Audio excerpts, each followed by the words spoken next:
বিসমিল্লাহির রহমানির রহিম। সুপ্রিয় শিক্ষার্থীরা, খুলনা শিশু মাধ্যমিক বিদ্যালয়ের অনলাইন ভিত্তিক ক্লাস নবম ও দশম শ্রেণীর ছাত্রছাত্রীদেরকে জানাই সাদর আমন্ত্রণ। প্রিয় শিক্ষার্থী বন্ধুরা, তোমরা কেমন আছো? আশা করি ভালো আছো ও ঘরে অবস্থান করছো। আমিও মহান আল্লাহর কৃপায় ভালো আছি, সুস্থ আছি।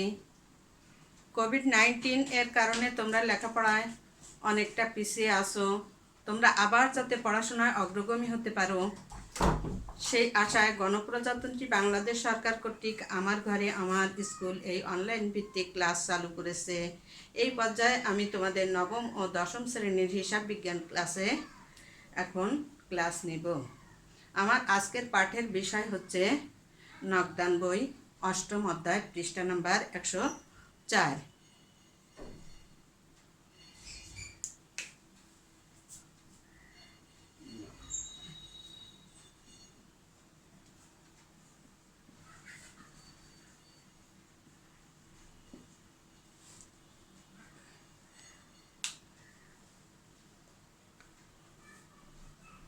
আমি দিলরুবা খাতুন, সহকারী শিক্ষিকা, ব্যবসায় শিক্ষা শাখা, খুলনা শিশু মাধ্যমিক বিদ্যালয়, খুলনা।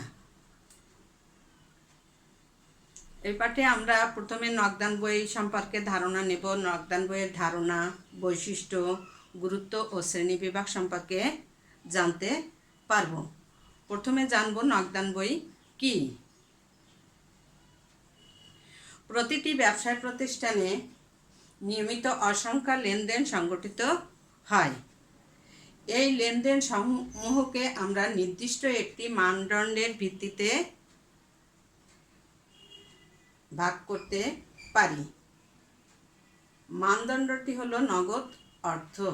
যে সকল লেনদেনের দ্বারা নগদ অর্থের প্রাপ্তি ও প্রদান ঘটে, ওই সকল লেনদেন সমূহকে একত্রিত করে যে বই প্রস্তুত করা হয় তাকেই আমরা নকদান বই বলতে পারি।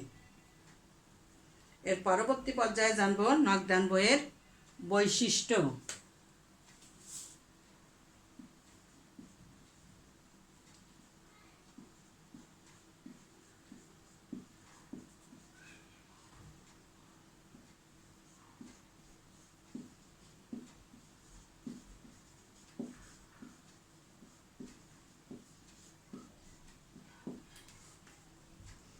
নকদান বইয়ের কিছু কিছু বৈশিষ্ট্য আছে, সে বৈশিষ্ট্যগুলো সম্পর্কে এখন আমরা জানব।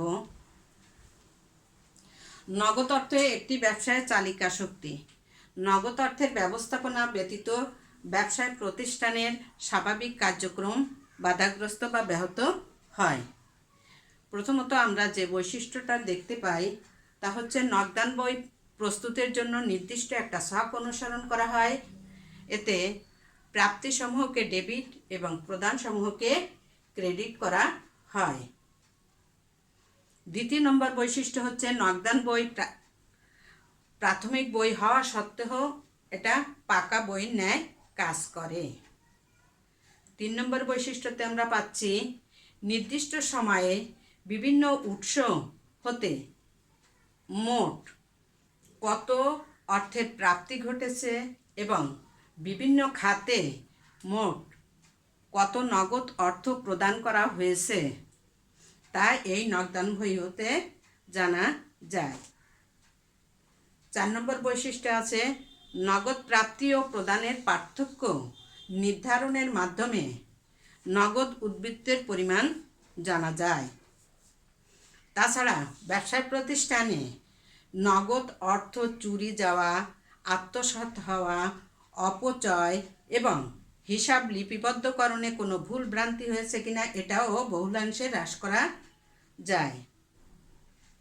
তাছাড়া নগদ তহবিলের উপর পূর্ণ নিয়ন্ত্রণ রাখাও সম্ভব হয়। এ পর্যায়ে আমরা জানব নকদান বইয়ের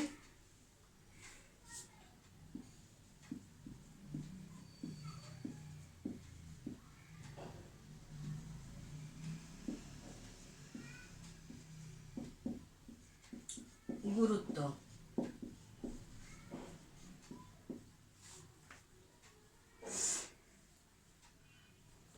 নগদান বইয়ের গুরুত্বটা হচ্ছে নগদ অর্থের যথাযথ লিপিবদ্ধকরণ ব্যবসায়ের গতিশীলতা রক্ষার পাশাপাশি সিদ্ধান্ত গ্রহণেও সহায়তা করে। নগদান বই হতে মোট নগদ প্রাপ্তি ও মোট নগদের পরিমাণ, নির্দিষ্ট সময়ে নগদ উদ্বৃত্তের পরিমাণ জানা, মোট নগদ ক্রয় ও মোট নগদ বিক্রয়ের পরিমাণ জানাও সম্ভব হয়। নির্দিষ্ট শ্রেণীর নগদান বই প্রস্তুতের মাধ্যমে ব্যাংক সংক্রান্ত লেনদেন ও ব্যাংক উদ্বৃত্তের পরিমাণও জানা সম্ভব। তাহলে নগদান বইয়ের গুরুত্ব সম্পর্কে আমরা জানলাম। এরপরে নগদান বইয়ের শ্রেণী বিভাগ সম্পর্কে আমরা জানব।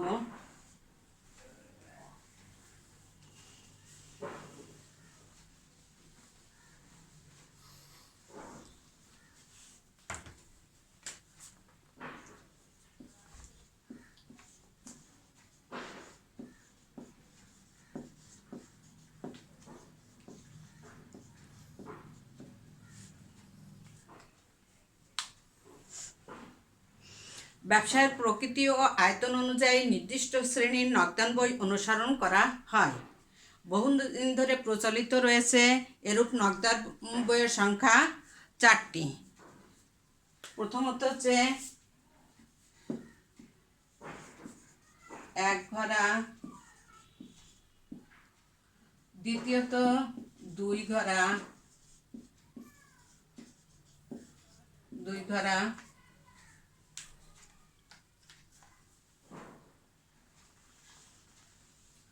তৃতীয়ত হচ্ছে 3 ঘরা, চতুর্থ নাম্বার হচ্ছে 4 ঘরা।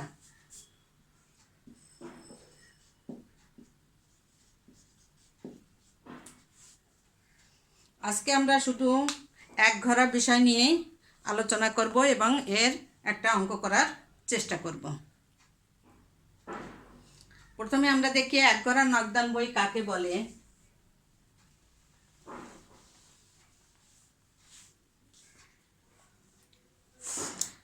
এক ঘরা নগদান বই হচ্ছে অপেক্ষাকৃত যে সমস্ত ব্যবসায় ছোট আয়তনের, সেই সমস্ত ব্যবসায় এরা 1 ঘরা নগদান বই প্রস্তুত করে থাকে।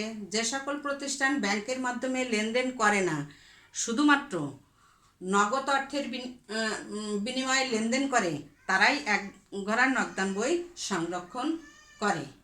1 ঘরা নগদান বই খতিয়ানে আমরা পূর্বে দেখেছি টি ছক, সেই টি ছকের অনুরূপ। ছকটিকে ডেবিট ও ক্রেডিট 2 ভাগে প্রথমে ভাগ করে বাম সাইডে প্রাপ্তিসমূহ আর ডান সাইডে প্রদানসমূহ উল্লেখ করা হয়। ডেবিট ও ক্রেডিট উভয় দিকে 5টি করে মোট 10টি কলাম সহকারে 1 ঘরা নগদান বই প্রস্তুত করা হয়। আমরা একটু দেখি যে এই নগদান বইয়ের ছকটা।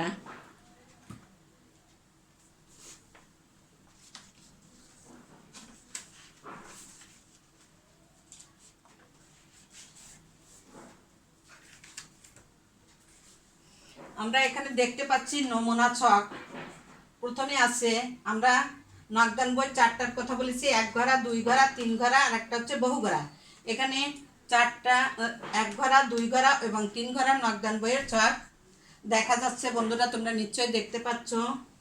প্রথমে 1 ঘরা নগদান বইয়ে প্রথমে নেওয়া হয়েছে তারিখ, প্রাপ্তি, ভাউচার নং, খতিয়ান পৃষ্ঠা, পরিমাণ টাকা।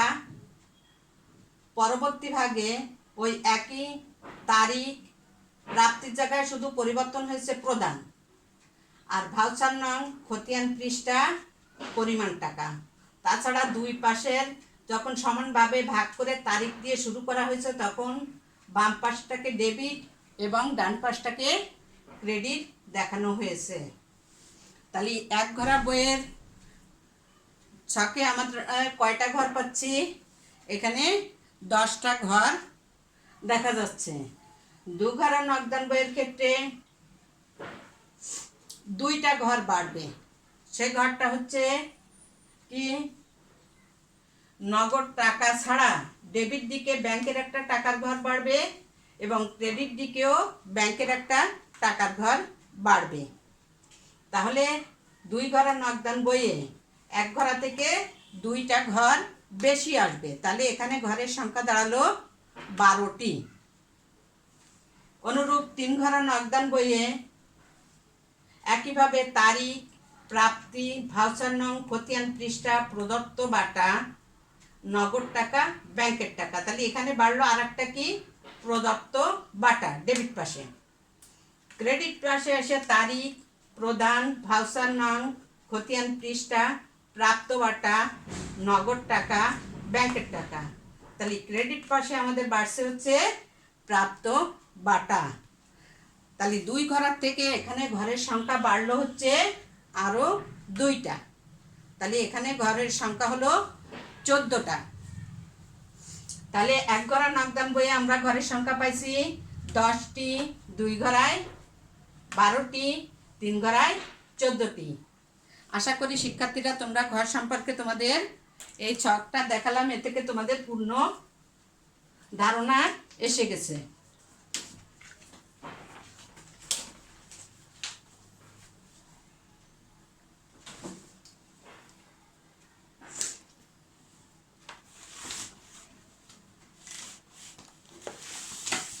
এবারে আমরা 1 ঘরা নগদান বই এই একটা অঙ্ক করার চেষ্টা করি।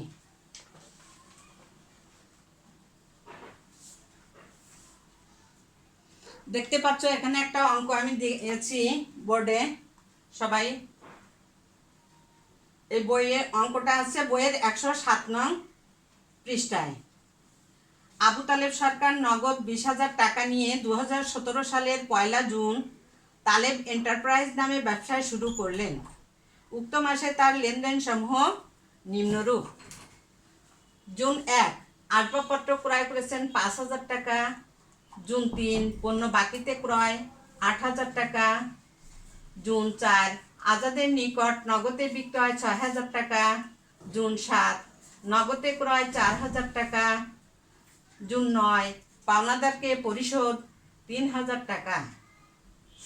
জুন 11 বিজ্ঞাপন বাবদ ব্যয় করেছেন 2,000 টাকা। 16 তারিখ জুন মনিহারি দ্রব্যাদি ক্রয় 500 টাকা।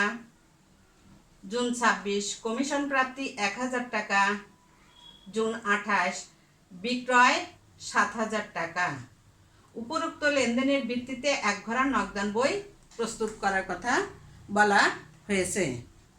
তাহলে এসো শিক্ষার্থী বন্ধুরা, আমরা এবার এই অঙ্কটাকে করি।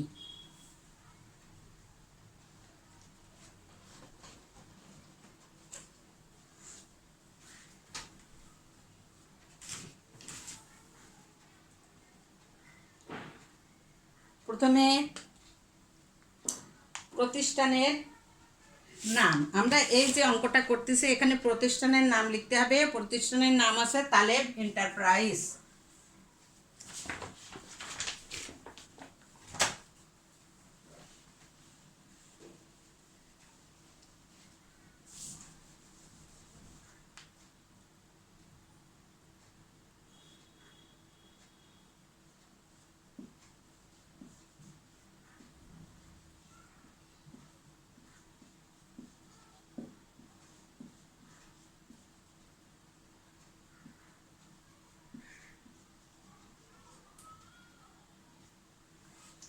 তালেব এন্টারপ্রাইজ, এটা আমরা কি করছি, 1 ঘরা নগদান বই।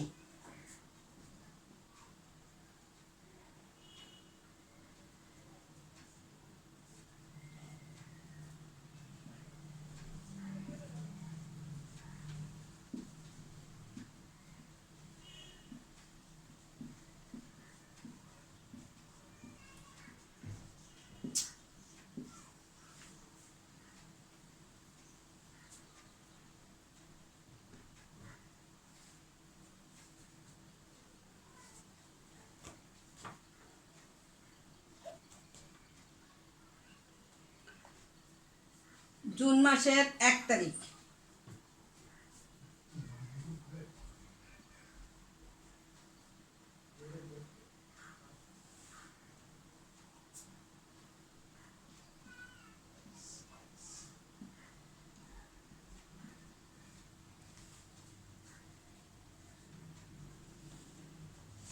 জুন মাসে 1 তারিখে আমরা পাচ্ছি নগদ 20,000 টাকা নিয়ে ব্যবসায় শুরু করেছে। তাহলে এটা আমরা ব্যবসায়ে মূলধন হিসেবে কত টাকা পাচ্ছি? 20,000 টাকা। তাহলে এটা আমাদের ব্যবসায় অর্থ এসেছে, প্রাপ্তি হয়েছে। তাহলে এটাকে আমরা মূলধন হিসেবে দেখাতে পারি।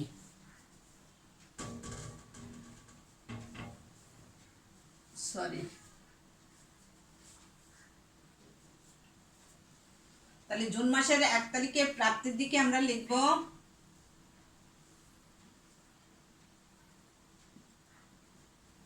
মূলধন হিসাব। পরিমাণ টাকার ঘরে যাবে 20,000 টাকা।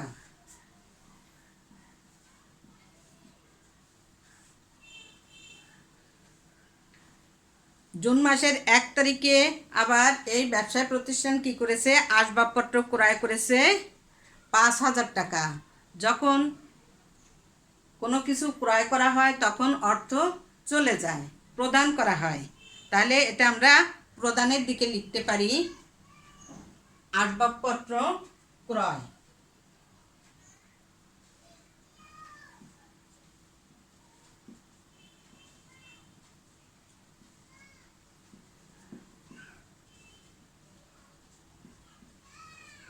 আসবাবপত্র ক্রয় হচ্ছে 5,000 টাকা।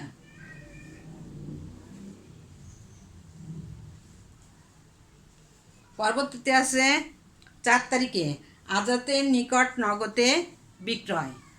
পণ্য যখন বিক্রয় করা হয় তখন প্রতিষ্ঠানদের পণ্য যায়, কিন্তু নগদ অর্থের আগমন ঘটে, অর্থাৎ আমরা নগদ টাকা পাচ্ছি। তাহলে প্রাপ্তির দিকে লিখব হচ্ছে বিক্রয় হিসাব জুনের 4 তারিখ।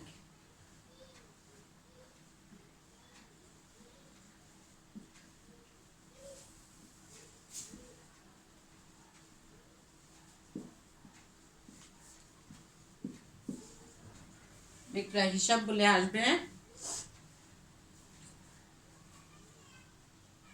6,000 টাকা।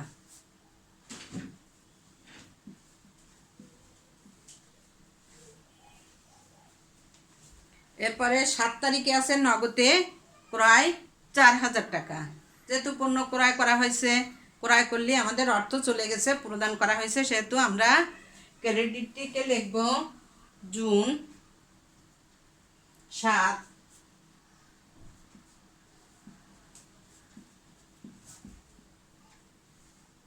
ক্রয় হিসাব।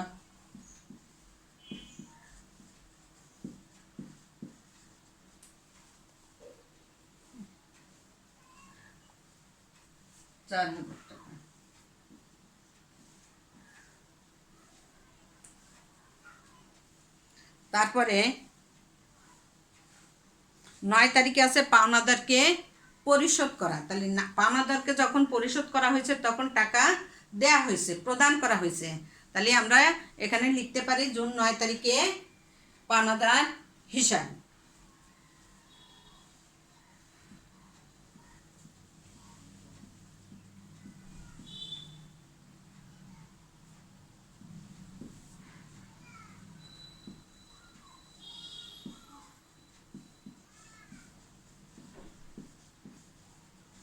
পাওনাদার হিসাব 3,000 টাকা।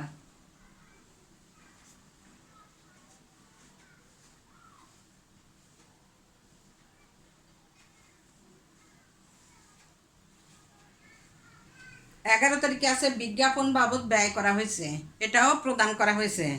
তাহলে এটাও আমরা প্রদানের ঘরে লিখতে পারি ক্রেডিট পাশে বিজ্ঞাপন হিসাব বলে 2,000 টাকা।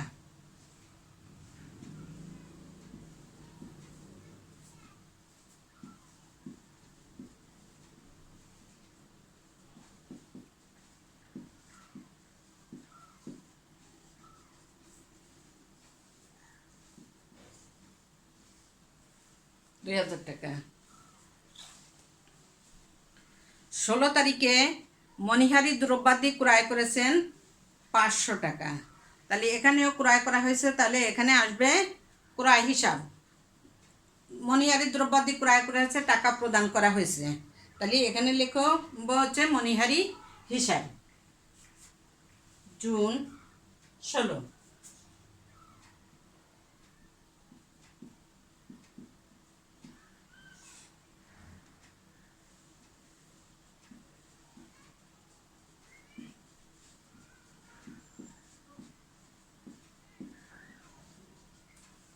মণিহারি হিসাব 500 টাকা।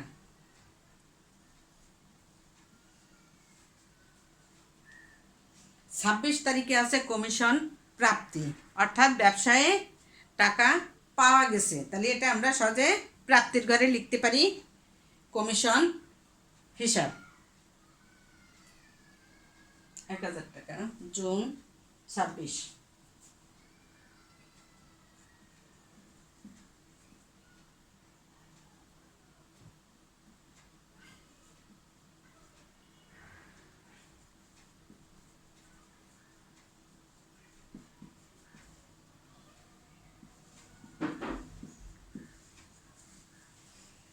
কমিশন পাওয়া গেছে হচ্ছে 1000 টাকা।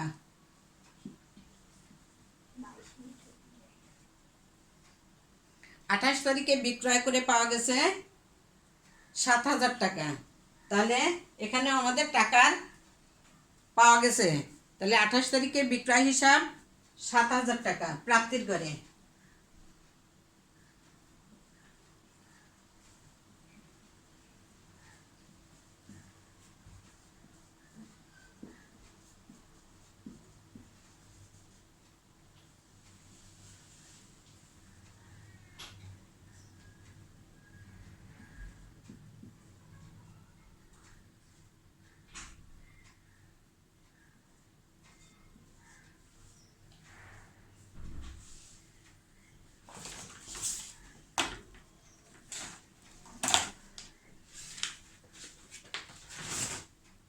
নগদান বই সর্বদা ডেবিট উদ্বৃত্ত প্রকাশ করে, এটা কারণ প্রাপ্তি অপেক্ষা প্রদান কখনোই অধিক হতে পারে না। তাহলে আমরা এখানে এর উদ্বৃত্ত নির্ণয় করব।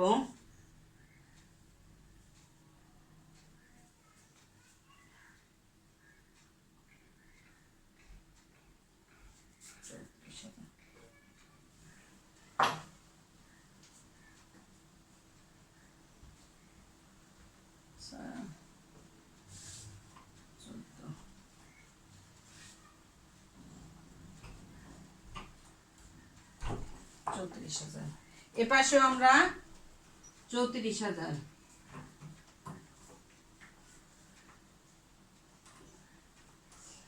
তাহলে আমাদের এখানে কত টাকা কম আসে, এ পাশ থেকে এ পাশের যোগফল বিয়োগ দিলে আমরা উদ্বৃত্ত নির্ণয় করতে পারবো।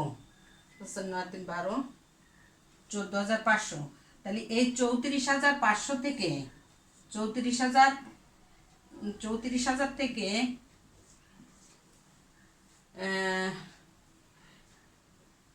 14,500 বাদ দিলে থাকে হচ্ছে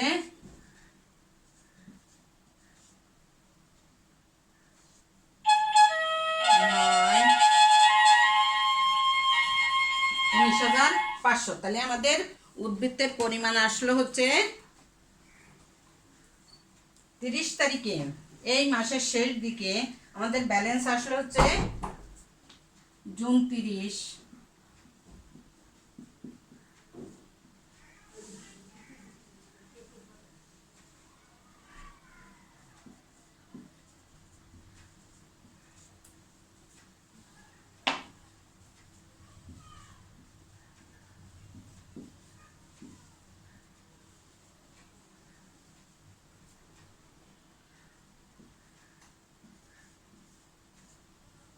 এইটা আবার পরবর্তী মাসের 1 তারিখে balance BD July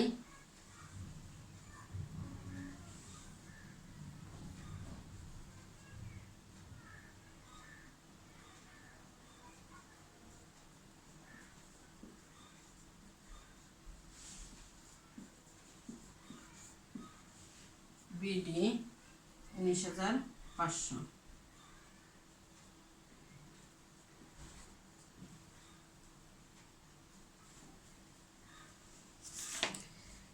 balance BD CD ইতিপূর্বে তোমরা খতিয়ান হিসাব করার সময় পড়েছো। সিডি হচ্ছে ক্যারেট ডাউন, অর্থাৎ নিচে নিত বা নিচে স্থানান্তরিত হবে, আর বিডি হচ্ছে ব্রড ডাউন, উপর থেকে আনিত। খতিয়ান তোমরা পেজ নাম্বার 83-তে দেখলে এটা ভালোভাবে বুঝতে পারবে। তা বন্ধুরা, আজকের মতো এই পর্যন্ত। তোমাদের বাড়ির কাজ থাকবে, বাড়ির কাজ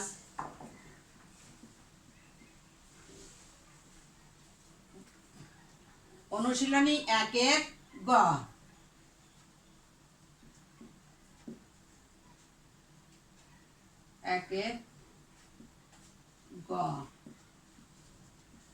সৃজনশীল প্রশ্ন।